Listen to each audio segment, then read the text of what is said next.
Are you working on Brecht and want to know how to implement Gestus? Well, watch this video where I give you 2 exercises to help you work on it.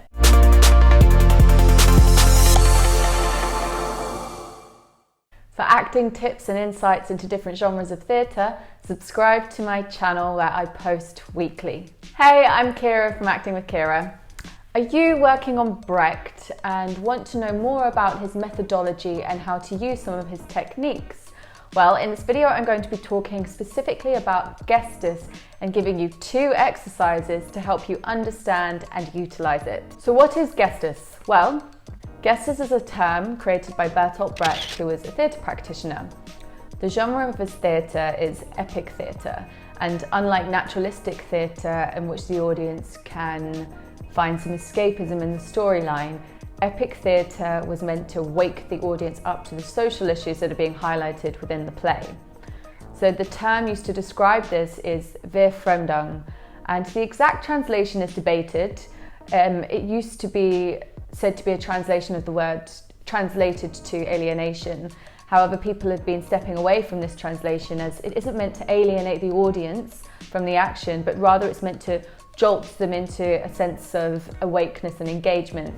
So now the most common translations used for this term are either defamiliarization or estrangement. So Gestus is one of the techniques used to create this effect, and it is through gestures that the actors are able to communicate the power, status, and attitudes of the character from a social standpoint. Art is not a mirror held up to reality, but a hammer with which to shape it.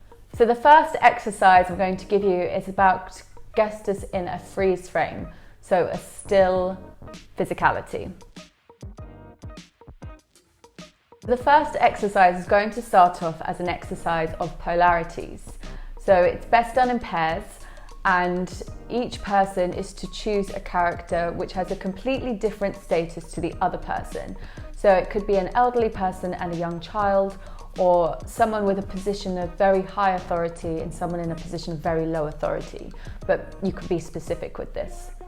Now, once you've chosen your roles, choose a physicality that represents who this person is in society so that they're instantly recognizable. Once you've both chosen a physicality, come together to create a still together.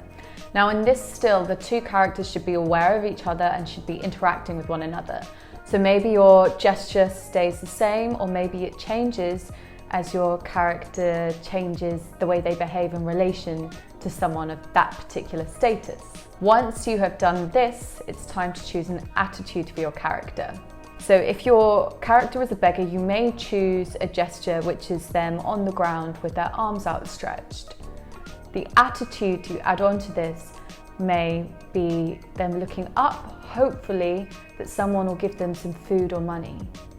Or the attitude might show them hunched over, looking down, downtrodden and separated from the rest of the world.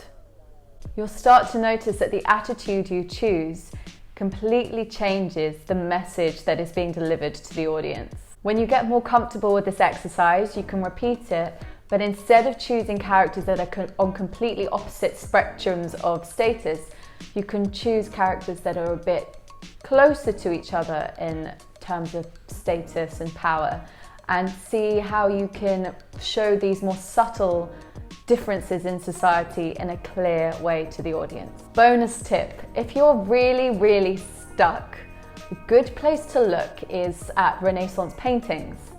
Now this may seem completely random as there is no link between Brecht and Renaissance artwork. However, if you look at Renaissance paintings, you'll notice there's very strong imagery where hierarchy, social status, and the attitudes of the time are clearly displayed through physicality, gesture, and facial expressions. Exercise number 2 is about creating Gestus in action. So this time, in either your groups of 2 or larger groups, choose a scene from a play. Now, once you've had a look at the scene, give each other your roles and discuss what's going on in the scene and how your character fits into society. So much like the exercise before, you're going to choose a physicality or a gesture to demonstrate who you are. However, unlike before where it was a static gesture, this time it's going to be an active movement.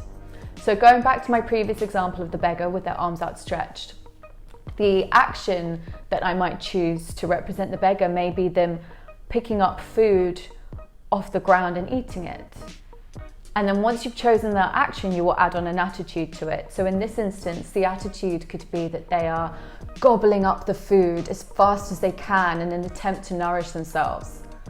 Or the attitude could be that they're picking the food up ever so slowly as they're so fatigued and weak from lack of food and sleep and well-being. So I hope these exercises have helped you to understand Gestus a little bit better. As you can see, the body is used as a means for communication to the audience. The gesture you choose shows how society has shaped this person, and the attitude shows the viewpoint. So have fun with this and get creative. Let me know in the comments section below how you get on and if you've worked on any other Brechtian techniques before. Hit like if you liked the video and subscribe to see more videos like this one, and thank you so much for watching and enjoy the rest of your day. Bye!